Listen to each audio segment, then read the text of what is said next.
নমস্কার বন্ধুরা, দেখো আবার একটা রেসিপি নিয়ে চলে এসেছি। এটা গরমের সবজি, কিন্তু আমার বর শীতকালে নিয়ে এসছে। আমার বর পেয়েছে, যেহেতু আমার ছেলে আমি খুব ভালোবাসি এঁচোড়টা, ওই জন্য দেখো এঁচোড়ের তরকারি করব। দেখো তার জন্য লঙ্কা নিয়েছি, বেশি ঝাল দেবো না, লঙ্কাগুলো খুব ঝাল। 4টে লঙ্কা নিয়েছি, পেঁয়াজ কুচি নিয়েছি, আদা নিয়েছি, টমেটো নিয়েছি, আর 2টো রসুন ছাড়িয়ে নেবো। আর এই দেখো এঁচোড় কেটে জলে ভিজিয়ে রেখেছি, আর এই চিংড়ি মাছ দিয়ে, বড় বড় চিংড়ি মাছ দিয়ে করব। এঁচোড় চিংড়ি করব। আমার ছেলে আমি খুব ভালোবাসি, ওর জন্য আমার বর পেয়েছে এঁচোড়। বলছে শীতকালে পাওয়া যায় না, তাও পেলাম, তোমাদের জন্য নিয়ে আসলাম। ওই জন্য নিয়ে এসছে। এখন এটা রান্না করব। চলো এটা একটা পেস্ট করে নেব। এই রসুন, পেঁয়াজ, টমেটো, কাঁচা লঙ্কা, আদা এই দিয়ে একটা পেস্ট করব, করে তারপরে তোমাদেরকে দেখাচ্ছি। চলো দেখো বন্ধুরা, মশলাটা পেস্ট করে নিয়েছি এই যে, আর এখানে একটু গরম মশলা বেটে নিয়েছি, আর এই নুন হলুদ মাখিয়ে মাছটা রেডি করে নিয়েছি। এবার দেখো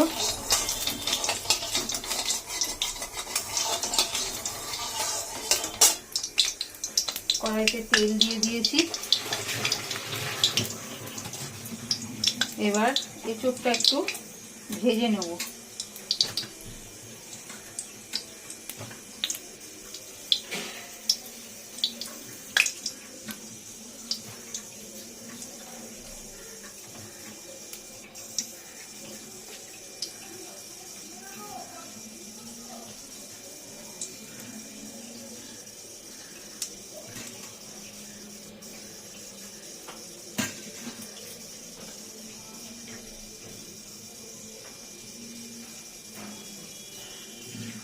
আগে আলুটা ছেড়ে দেবো,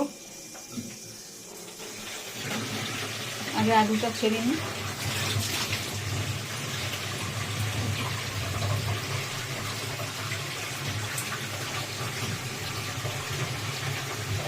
গ্যাসটা না বন্ধ হয়ে যায় কমাতে গেলে।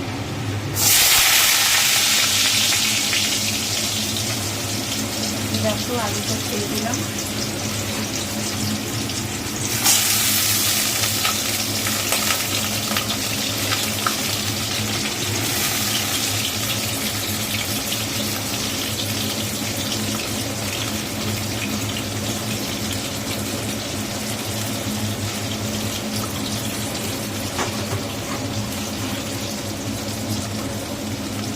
গ্যাসটা বন্ধ হয়ে গেছে, কমাতে গিয়ে গ্যাসটা জ্বালাবো।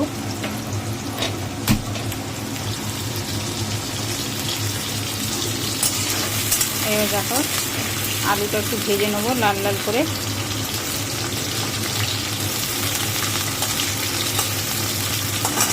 ভেজে তারপরে এঁচোড়গুলো ওর মধ্যে দিয়ে ভাজবো, তোমরা দেখতে থাকো। দেখো বন্ধুরা, এই যে আলুটা ভাজা হয়ে গেছে, এবার এঁচোড়টা ছেড়ে দিয়েছি, এঁচোড়টাও ভাজা ভাজা হবে। আর এই পাশে কড়াই বসিয়ে দিয়েছি। এইখানে এবার মাছটা হালকা করে ভেজে নেবো।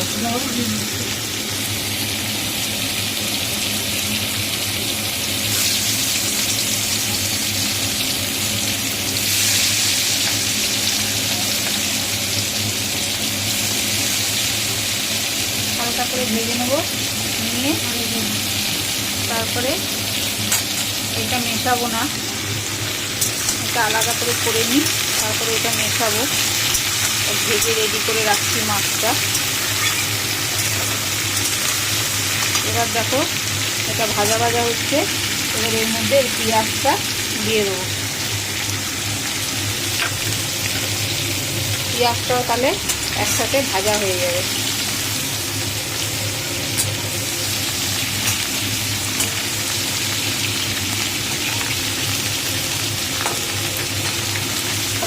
দিয়ে দিলাম।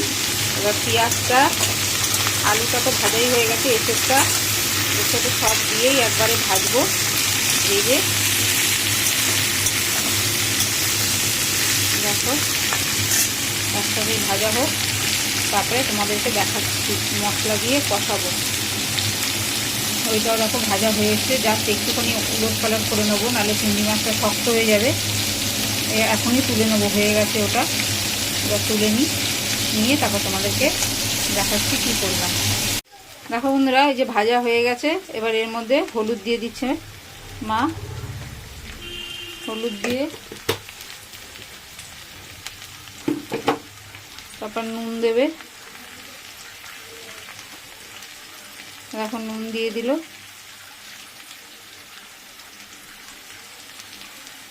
দিয়ে এবার একটু নেড়ে এই মশলাটা, যে বাটা মশলাটা রয়েছে, বাটা মশলাটা দিয়ে দেবে এর মধ্যে।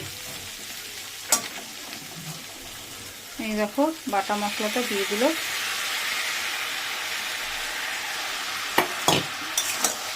এবার এই বাটা মশলাটা দিয়ে ভালো করে কষাতে হবে, ভালো করে কষিয়ে নিয়ে তেল ছাড়া অবধি তারপরে ফেরত আসছি তোমাদের কাছে, তোমরা দেখতে থাকো। দেখো বন্ধুরা, একদম কষা কষা হয়ে গেছে। এবার মা এটাতে জল দিয়ে দেবে, পুরো কষে গেছে। দেখো আবার অল্প করে জল দেবে।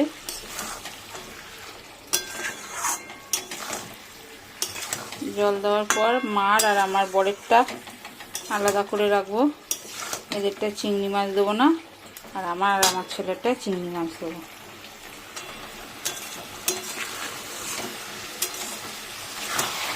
দেখো একদম রেডি, সব দেওয়া হয়ে গেছে, নুন হলুদ মিষ্টি সব দিয়ে ভালো করে কষানো হয়ে গেছে। আর গরম মশলার সব এর মধ্যেই দেওয়া, বাটা মশলার মধ্যেই দিয়ে দিয়েছি গরম মশলা, আর দিয়ে এবার জল দিয়ে দিল মা। দেখো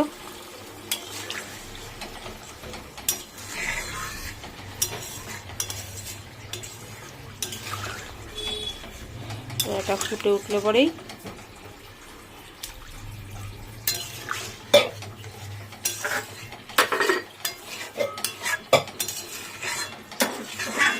একদম রেডি হয়ে যাবে এঁচোড় চিংড়ি।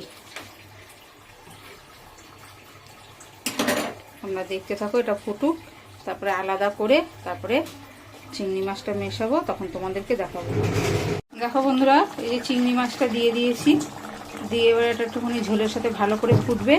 আর মায়েদের ঝোল এই যে আলাদা করে তুলে রেখে দিয়েছি, এইটা একটুখানি ফুটবে, ফুটলে পরে বন্ধ করে দেবো। দেখো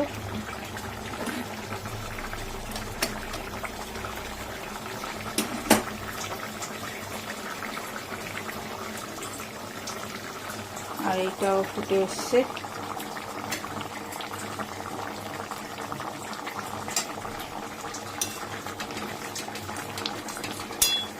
এবার এটাকে নামিয়ে দেবো, একটু ঝোল ঝোল রাখবো, কেননা ভাত দিয়ে খাবে, আর কিছু করিনি। নিম বেগুন ভাজা করেছি, তো এইটা দিয়ে আর নিম বেগুন ভাজা দিয়ে খাবে। মায়ের ঝোল হয়েছে আর এঁচোড়ের তরকারি।